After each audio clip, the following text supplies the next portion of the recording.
Pak Dimas, lebih penting telur atau ayam? Asik. Dibalikin nih pertanyaannya nih. Berarti sejauh ini performa penjualan after sales kita bisa dikatakan aman terkendali nih Pak untuk customer. Kelihatannya suasananya semakin panas, apa karena pertanyaannya atau karena Bu Rachel ya?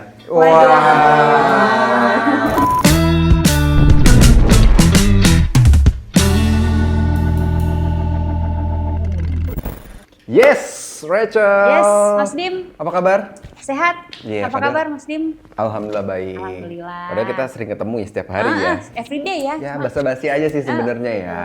Mengisi opening. Betul. Oke. Rachel, Yes. episode kita sekarang udah masuk ke episode 12 nih, dialog ya. Nggak berasa ya Mas ya? Nggak berasa, tiba-tiba udah 12 aja ya. Betul. Hampir mau ulang tahun nih kita nih ceritain dialog nih.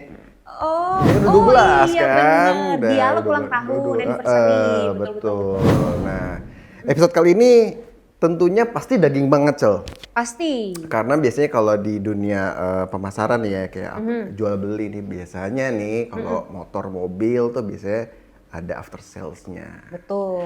Langsung aja mungkin kita panggil kali bintang tamu kita pada episode kali ini ya.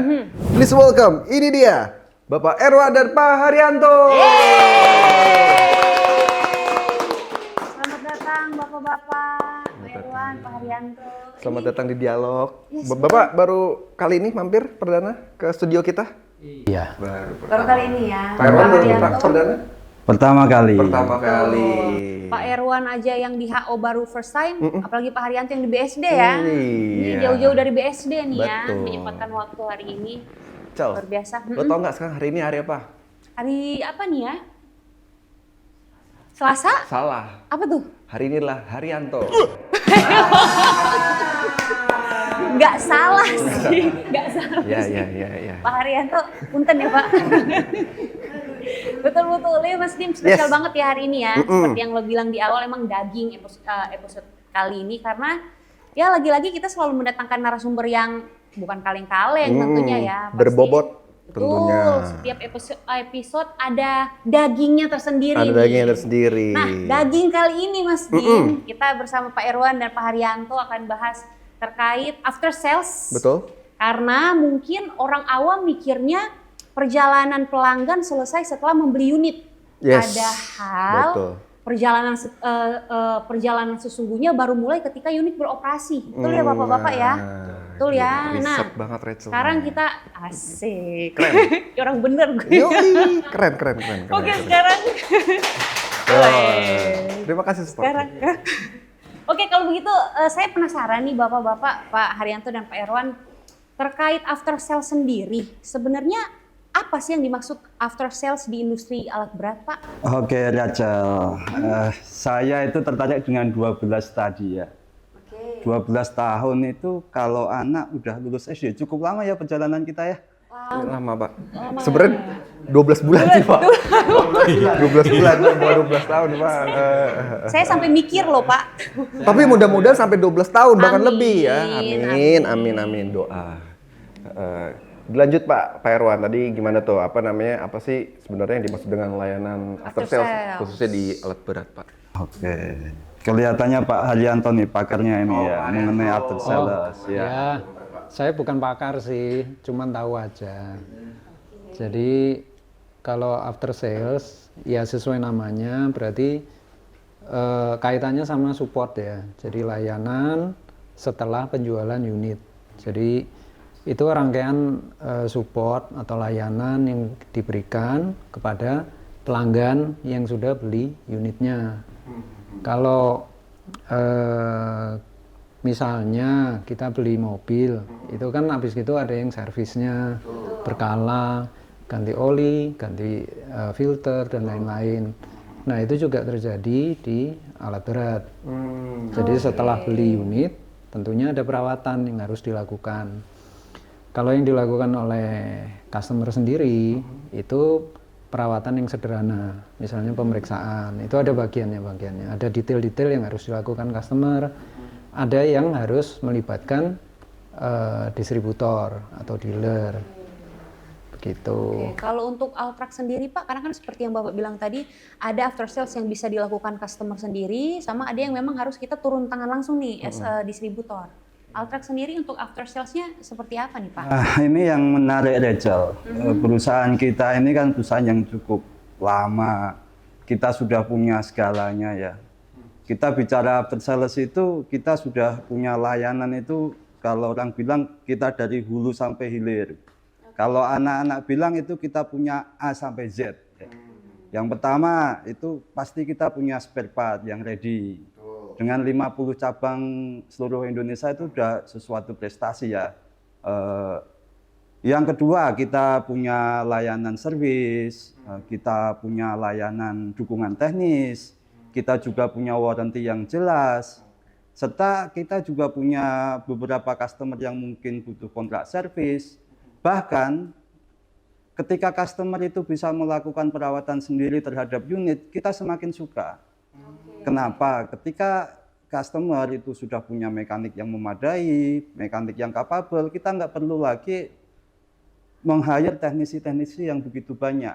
Ya, kita punya teknisi lebih dari 70% ya dari total, yaitu semuanya kita siapkan untuk customer Rachel. Oke.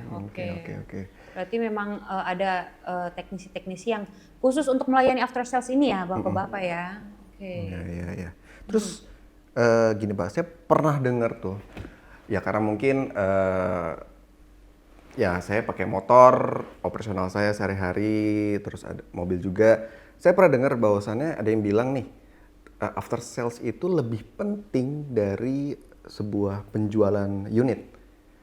Menurut Pak Erwan atau mungkin Pak Haryanto, apakah benar statement itu? Pak Erwan atau Haryanto? Aduh, saya ganti nanya. Pak Dimas. Yes, Pak. Pak Dimas, lebih penting telur atau ayam? Asik.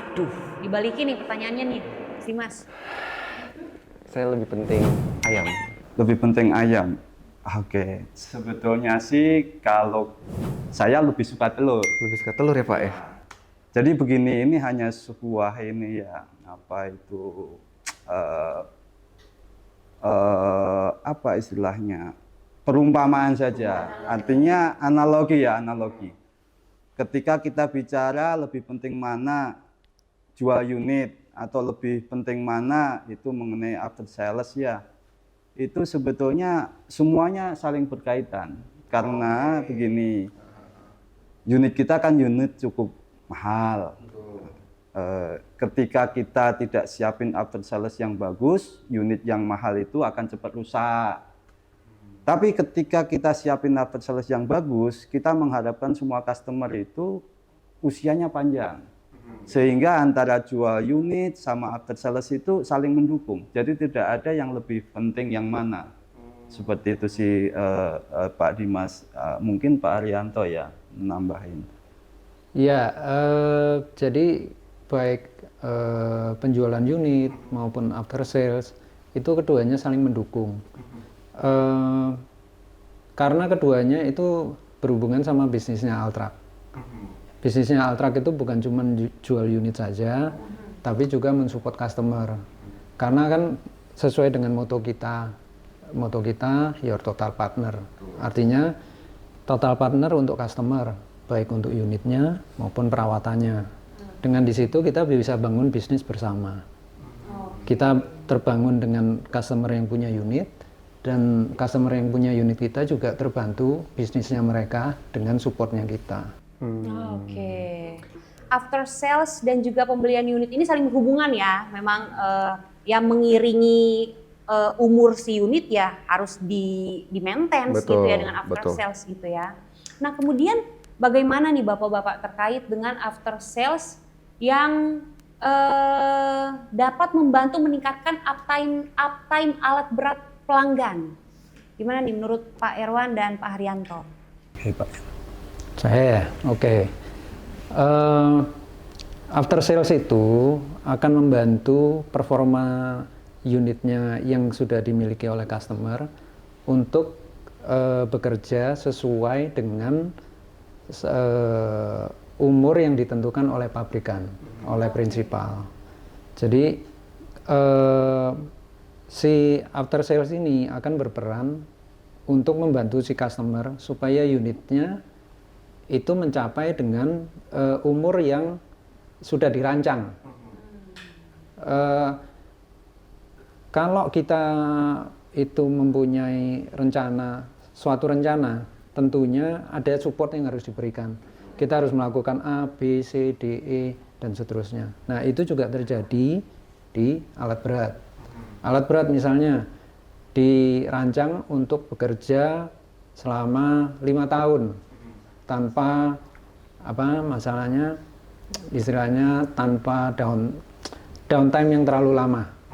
Nah, itu kan kita ada yang harus dilakukan dari periodic service-nya, dari preventifnya dan lain-lain. Semua ada yang harus dilakukan. Nah, jadi after sales itu membantu si customer untuk mencapai performance-nya si unit untuk mencapai optimal sesuai dengan rancangannya, sesuai dengan desain. Ya. Berarti gue gak dapet nih Cal, maksudnya kalau unitnya optimal, jadi lebih untung gak sih maksudnya para customer kita? Karena kan jadi kan ya mungkin tadi ya unitnya karena dipaksa kerja terus rusak menjadi malah rugi. Tapi kalau ngikutin sesuai dengan periodiknya, servis segala macam, spare partnya juga original segala macam, jadinya akan untung terus. Ya. Nah, pada umumnya keluhan apa sih Pak sebenarnya yang sering mungkin diterima dari pelanggan nih Pak? Mungkin pernah dapat cerita? Oke, sebetulnya kalau keluhan itu ya kami jarang menerima keluhan ya. Karena artinya keluhan ini yang keluhan ke head office ya. Karena seperti kita ketahui, kita punya cabang yang begitu menyebar. Secara umum keluhan-keluhan customer itu seperti kebanyakan itu dia akan nanya ketika spare part-nya tidak tersedia, terus bagaimana respon servis cepat atau enggak, selain itu mengenai kualitas perbaikannya bagus atau enggak. Dan ada beberapa yang mengeluhkan kenapa sih penanganan klaim waranti itu begitu lama, seperti itu. Ini adalah pertanyaan umum, namun kita sih punya komitmen ya sama rekan-rekan cabang, bagaimana keluhan-keluhan yang umum itu bisa kita antisipasi dengan baik, sehingga yang penting itu begini, ketika kita menerima keluhan pelanggan itu adalah respon pertama ketika kita diberikan keluhan, bagaimana respon positif kita, kita memberikan jawaban yang pasti, janji yang tepat, seperti itu yang paling penting. Jadi respon pertama ini sangat penting dan ini kita sampaikan ke kawan-kawan semuanya ya, terutama di bagian frontline, jangan sampai menahan atau menunda jawaban ketika customer itu memberikan pertanyaan, ketika customer itu memberikan keluhan. Seperti itu, Rachel, Dimas. Oke, berarti kalau dari pernyataan Pak Erwan tadi, keluhannya masih yang umum-umum ya Pak? Sejauh masih ini wajar. Masih wajar-wajar aja gitu ya? Berarti sejauh ini performa penjualan after sales kita bisa dikatakan aman terkendali nih Pak untuk customer ya? Ya saya bilang harus amin ya. Oke, aman amin. Kita lihat ya bisnis kita terkait dengan after sales ya, volumenya begitu bagus ya.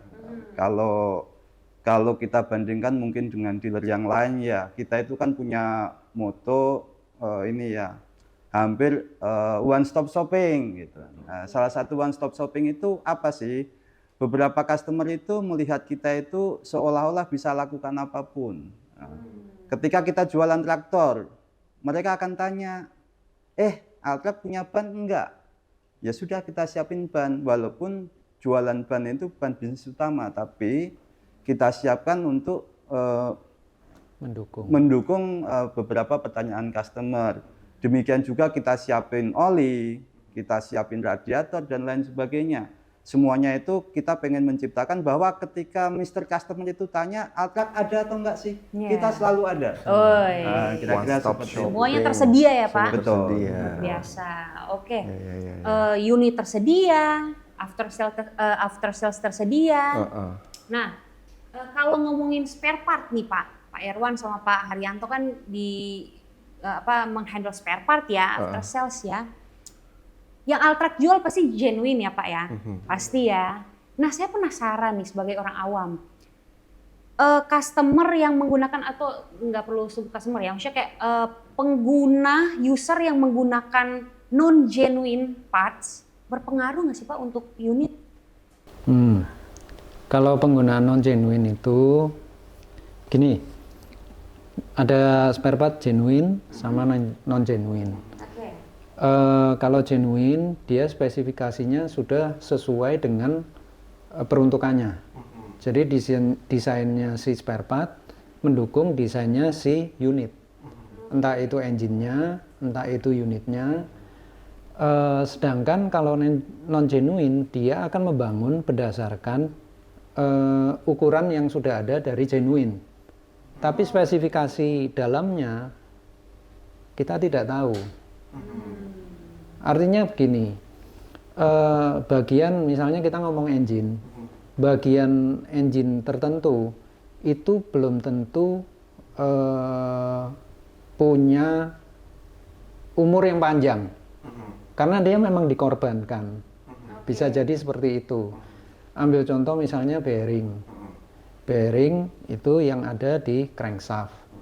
Crankshaft itu barangnya mahal, besar, mahal. Dia nggak boleh sampai rusak. Nah dalam hal ini bearing itu jadi dudukannya si crankshaft. Si bearing ini itu harganya jauh lebih murah. Si bearing harus lebih cepat aus dibanding crankshaftnya, bukan kebalikannya. Jadi bearing itu tidak boleh melukai si crankshaft gitu. Nah kalau misalnya si bearing ini kita ambil yang non genuine, kita nggak tahu dia kekerasannya berapa, kekuatannya dibandingkan sama crankshaftnya itu sesuai nggak gitu loh.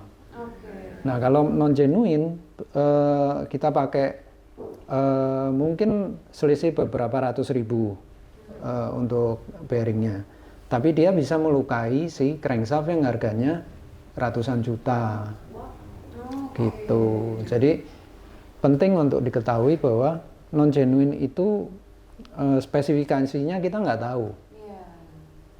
Dia desainnya seperti apa sesuai nggak sama engine yang kita punya. Oke, kalau nekat ambil yang non genuine agak ngeri ya sebenarnya ya. Ya makanya banyak orang yang mau untung malah buntung. Nah itu Iya, tuh bener-bener. mau untung malah buntung. Jadi gini ya, kalau dari pengalaman kita ya, sebetulnya customer itu jarang ya nanya ke Altrac apakah barang Anda genuine atau enggak. Karena mereka yakin ya dengan membeli barang di Altrac itu kita semua genuine. Jadi kita belum kenal adanya KW1, KW2. Tapi yang paling penting bagi customer itu bukan masalah genuine terhadap barang, tapi bagaimana genuine setelah barang ini kita supply.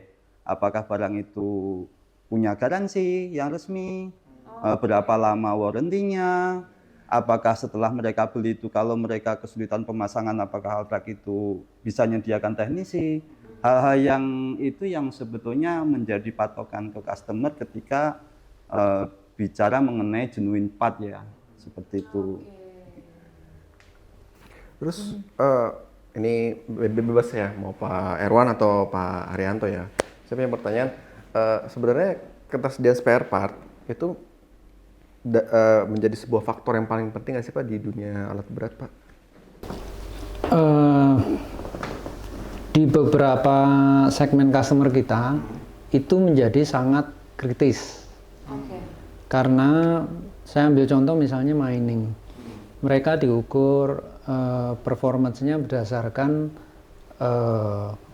umur kerja si alat, maksudnya dia availability-nya si mesin, si unit. Jadi kalau dalam 24 jam satu hari itu dia harus bekerja 22 jam misalnya, dia tercapai enggak gitu. Nah untuk bisa tercapai 22 jam, dia perlu dukungan spare part.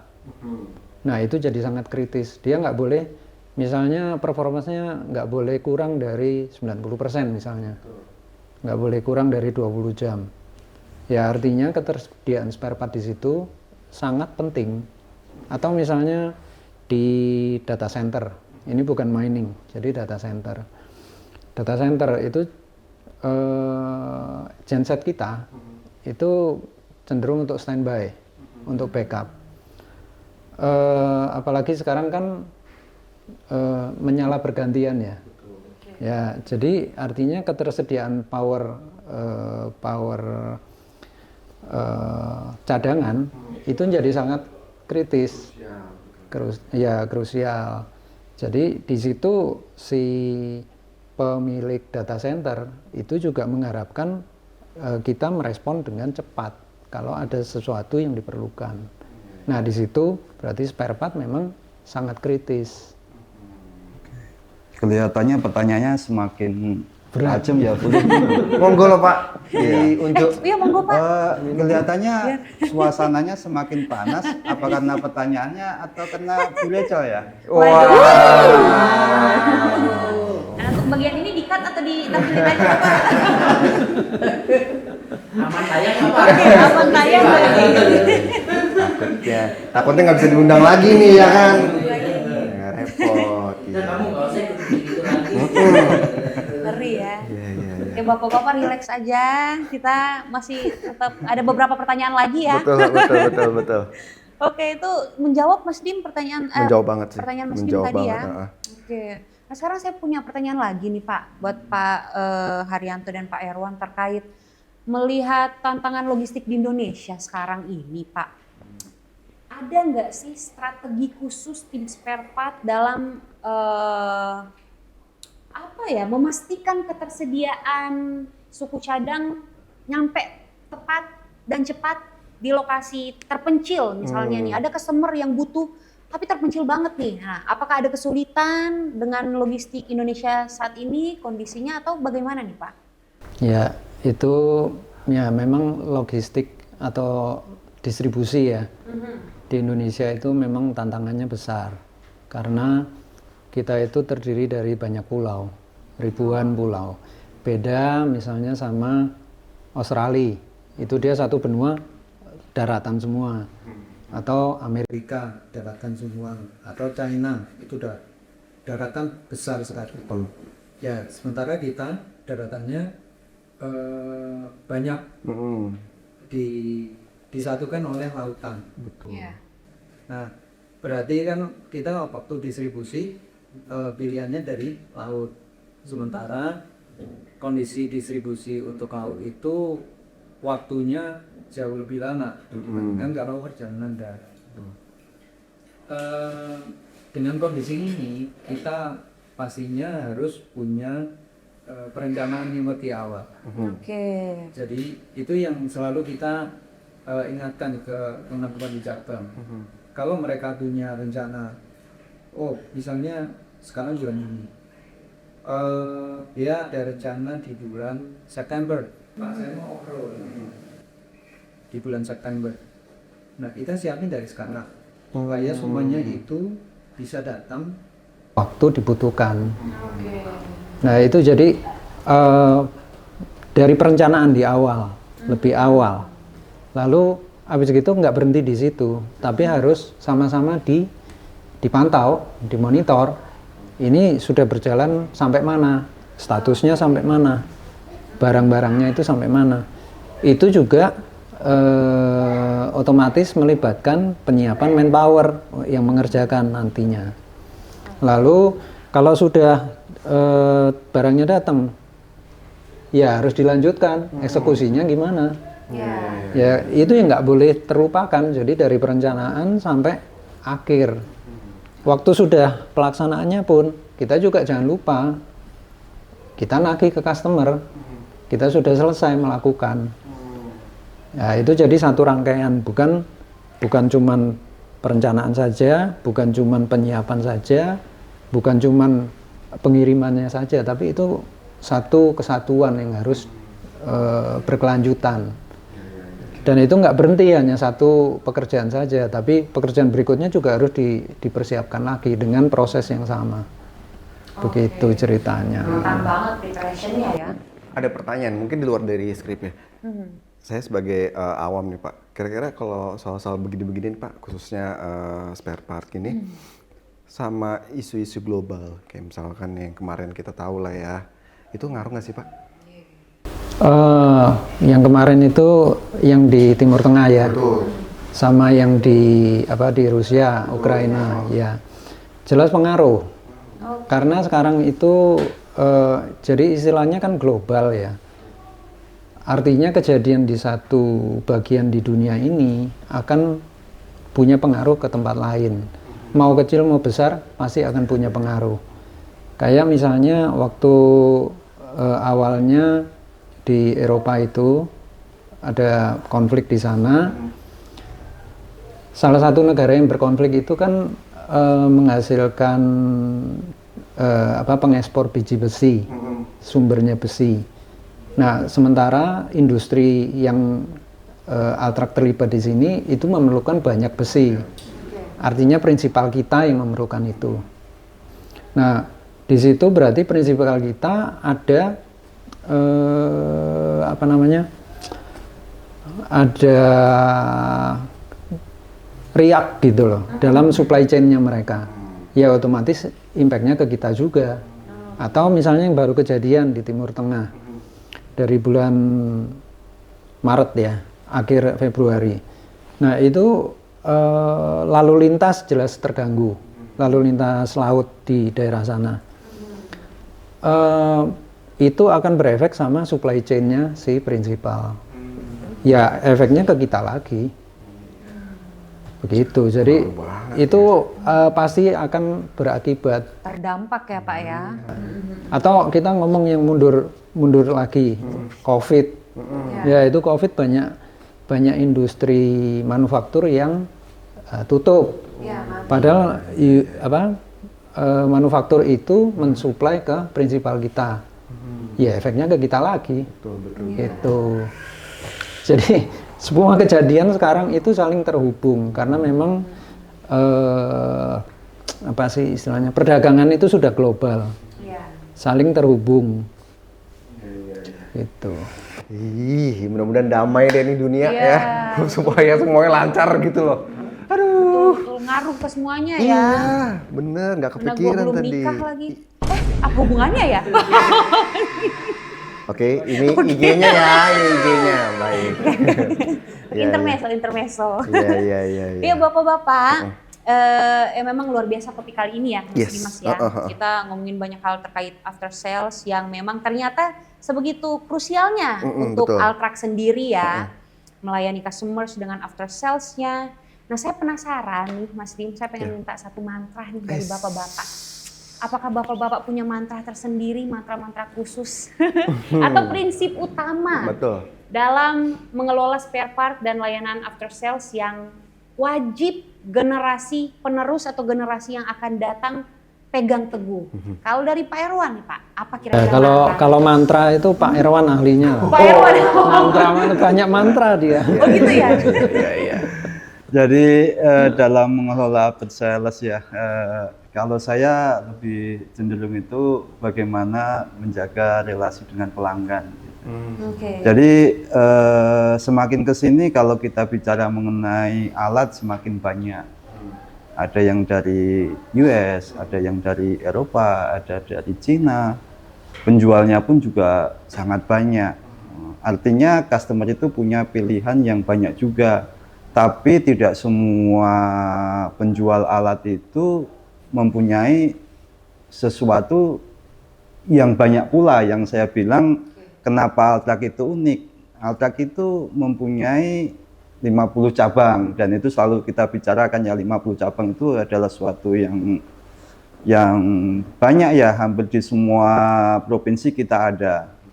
Di setiap cabang kita punya kantor yang dilengkapi dengan warehouse, dilengkapi dengan workshop, dilengkapi dengan service, bahkan kita juga punya customer service officer ya, yang mereka itu memang sebagai customer advisor ya. Artinya apa yang kita hubungkan dengan customer itu sebetulnya tidak melulu mengenai jualan, tapi bagaimana kita itu memberikan ke customer itu bahwa ketika mereka punya masalah kita ada, dan ketika dia punya kebutuhan baik spare part, kebutuhan mengenai servis, kita selalu ada, dan kita punya tim yang memang setiap hari bisa dikatakan itu bisa nongol di pintunya customer. Hey Mr. Customer, Anda butuh apa? Saya Ready ada di terus ya, sini, Pak? seperti itu. Dan itu yang paling penting dalam menjaga ini ya, apa itu pelayanan after sales ke customer. Seperti itu, Rachel. Luar biasa. Kalau dari Pak Haryanto? Iya. Ya, menjaga relasi itu penting karena perusahaan tanpa ada penjualan nggak bisa apa-apa. Tapi kita juga ada hal yang harus disiapkan, itu perencanaan. Perencanaan semua sampai pelaksanaan. Jadi itu semua terkait. Jadi kalau mau disimpulkan, ada menjaga relasi dan ada perencanaan yang matang. Itu. Luar biasa ya. Betul, betul. Memberikan betul. yang terbaik untuk para customer tentunya. Seperti moto Altra 978. Your total partner. Wih. Keren, luar biasa. Oke, Mas Dimas. Ya, Sepertinya kita harus mengakhiri topik yang sangat seru kali ini. betul, betul, betul. Sebenarnya masih pengen ngobrol banyak ya Mas Dim ya, masih banyak penasaran ya. Iya. Pastinya ya, cuman Benar, karena benar. mengingat waktu ya dan mengingat bapak-bapak jadwalnya padat, Ih, jadi betul. Benar, benar. melayani customer. Melayani customer, Gitu kan. Pak Haryanto punya pantun nggak? Oh iya, kalau ada pantun, monggo Pak. Pak Irwan aja itu. Saya juga nggak punya persiapan pantun. Nggak apa-apa. Nggak apa-apa Pak, nggak apa-apa. Ya wes, kita ucapin terima kasih Pak Irwan, Pak Rianto Terima sudah kasih. mampir ke dialog. Sudah berbagi. Knowledge penting buat kita semua dan mungkin Betul. buat para penonton juga yang lagi sedang Betul. menonton ya. Oke, mungkin langsung saja kita pamit undur diri. Terima kasih sekali lagi. Terima kasih bapak-bapak. Sampai jumpa, thank you ya Pak ya. Dadah. See you. See you.